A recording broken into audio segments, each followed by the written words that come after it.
59, Rescue 59.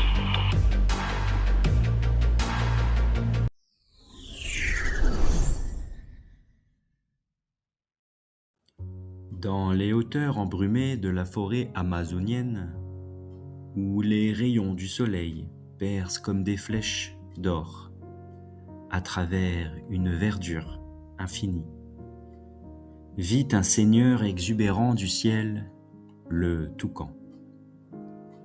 Imaginez un oiseau au corps compact et élégant, vêtu d'un plumage noir qui contraste avec des touches éclatantes de jaune, d'orange et de rouge, comme si la nature avait décidé de peindre sur lui les couleurs les plus vives du crépuscule tropical.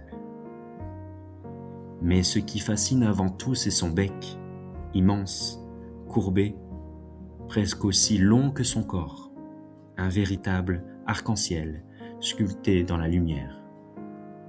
Orange flamboyant, jaune soleil, vert émeraude, bleu azur et rouge passion. Il semble trop grand, trop audacieux pour un si petit oiseau, et pourtant, il est léger comme une plume, creux et résistant. Forgé par des siècles d'adaptation ingénieuse. Et c'est donc dans cette grande forêt tropicale que vivait un toucan au bec multicolore qui s'appelait Touki. Touki n'était pas le plus rapide ni le plus beau, mais il avait un grand cœur. Chaque jour, il volait de branche en branche en cherchant qui avait besoin d'aide. Un matin, par exemple, il entendit de petits cris désespérés. Un jeune colibri était coincé dans une toile d'araignée, fine et collante. Ses ailes minuscules ne pouvaient plus bouger. Sans hésiter, Touki approcha doucement. Avec une précision incroyable, il découpa un à un les fils de la toile, libérant le petit colibri. « Merci, Touki !»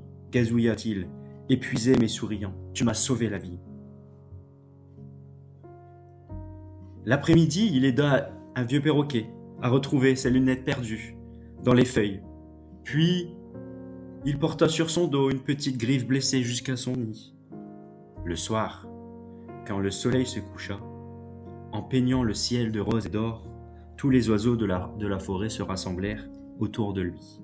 « Touki, tu es notre héros », dirent-ils en chœur. Le toucan baissa modestement son grand bec et sourit.